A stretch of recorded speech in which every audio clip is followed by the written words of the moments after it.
Paz seja convosco nesse primeiro trimestre do ano de 2025.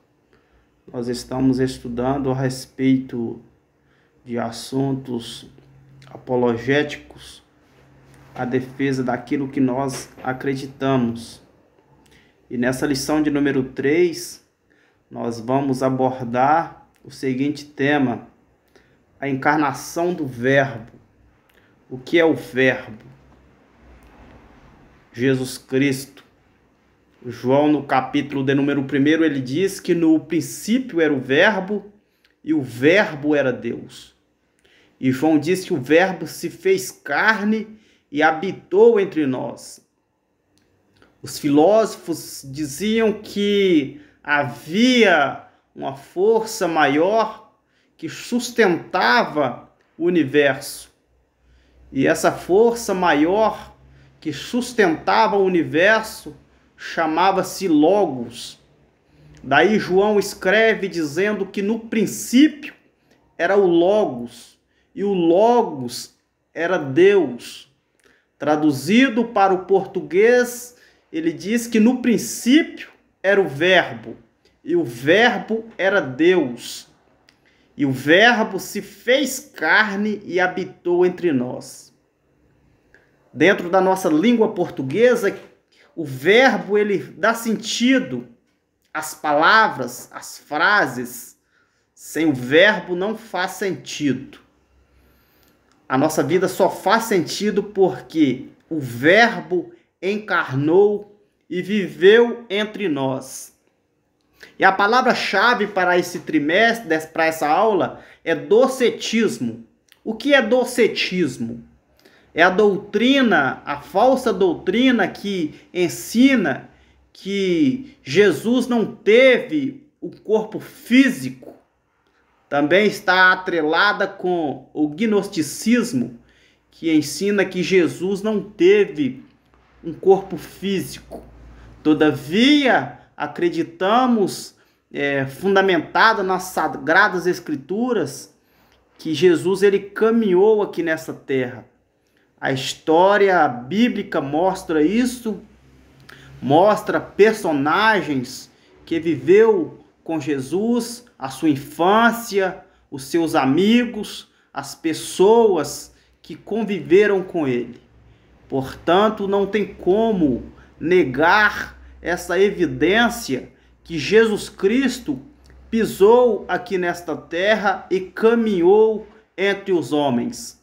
Isaías, no capítulo de número 53, ele narra tudo aquilo que Jesus passou para que eu e você pudéssemos alcançar a misericórdia. Ele diz que tudo aquilo que nos traz a paz, na verdade, o castigo que nos traz a paz estava sobre ele. Isaías já havia profetizado a respeito de Jesus Cristo, a respeito do Verbo que havia de encarnar e caminhar aqui nesta terra. Porém, havia esses falsos ensinos nos dias de João e foi necessário que esses falsos ensinos fossem combatidos para que isso não viesse atrapalhar a fé das pessoas. Essa doutrina chamada docetismo. Pessoas que defendiam essa tese de que Jesus não teve este corpo físico e que isso não passa de uma mera especulação ou de uma ilusão. Porém, nós acreditamos, fundamentado na palavra de Deus, que Jesus Cristo ele caminhou aqui na terra. Esses falsos ensinamentos já permeavam desde a antiguidade, desde o primeiro século da igreja, já permeava esses falsos ensinos para tentar atrapalhar a fé dos irmãos, e isso vem arrastando no decorrer da história.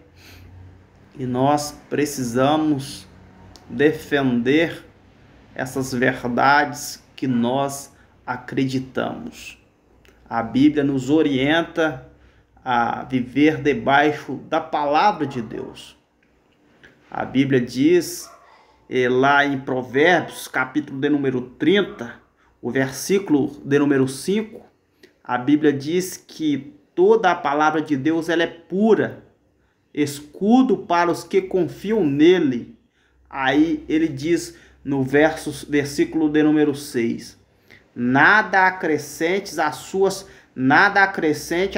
palavras, para que não te repreenda e seja achado mentiroso. Não podemos acrescentar nada na palavra de Deus. A palavra de Deus ela já é completa, o cano já foi encerrado e ninguém tem o direito de acrescentar nada na palavra de Deus. Paulo, escrevendo 1 Coríntios, capítulo de número 4, o versículo de número 1, ele diz que os homens nos considerem como dispenseiros de Deus. Os dispenseiros, a obrigação dele é servir aquilo que está dentro da dispensa. Ele não pode acrescentar nada na dispensa. A única função dele é pegar aquilo que está na dispensa e servir. Ninguém tem o direito de acrescentar nada na Bíblia Sagrada. Apenas servir o que já está na palavra de Deus. O que é certo e o que é verdadeiro. A Bíblia diz lá no livro do Apocalipse que aquele que acrescentar alguma coisa na palavra de Deus, Deus acrescentará as pragas que estão descritas nesse livro. E aquele que retirar alguma coisa do que está escrito, Deus retirará o nome dele do livro da vida. Olha a seriedade do que é a palavra de Deus. No entanto, nós percebemos que desde um princípio, os apóstolos já tiveram essa dificuldade de conviver com esses falsos ensinamentos que alguém disseminavam entre as pessoas. Essas mentiras, essas heresias. Nessa lição vamos aprender que os heresiarcas, quem era esses heresiarcas? Eram aqueles que semeavam heresias, mais popularmente conhecida nos nossos dias como hereges, pessoas que distorcem a verdade da palavra de Deus e pregam mentira, adulteram a palavra de Deus. Não podemos de forma alguma adulterar a palavra de Deus. A palavra de Deus ela é fiel e verdadeira e não pode de forma alguma ser adulterada. Como eu já bem disse aqui. A Bíblia, na verdade, diz: nada acrescente à palavra de Deus para que você não se ache mentiroso. Não diga nada que a Bíblia não diz. Diga apenas aquilo que a Bíblia diz e o que a Bíblia afirma. Porque fazendo isso, você alcançará a graça de Deus. Não saia por aí ensinando coisas que contrariam a palavra de Deus. A palavra de Deus ela é pura. A palavra de Deus ela é verdadeira. Hebreus 4:12, a Bíblia diz que a palavra de Deus ela é viva e eficaz e ela é mais penetrante que uma espada de 2 gumes. Ela vai até a divisão da alma e do espírito. É capaz de discernir pensamentos e intenções do coração. Onde a psicologia não chega, a palavra de Deus chega e muda a história, muda a trajetória de vida do ser humano. Jesus Cristo ensinando, ele diz, Mateus capítulo de número 7, o versículo de número 24, ele diz: todo aquele que ouve estas minhas palavras e as praticam, compará-lo-ei a um homem que construiu a sua casa na rocha. Veio a chuva, veio a tempestades e bateu contra aquela casa, mas aquela casa permaneceu firme porque estava alicerçada na rocha.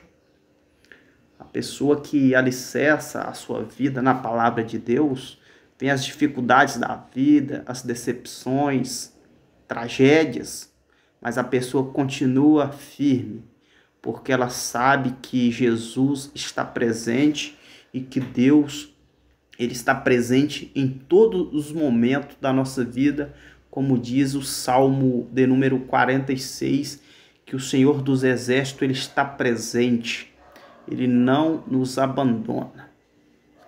Que esse vídeo possa agregar alguma coisa na sua vida e que o Senhor possa abençoar a sua caminhada todos os dias da sua vida.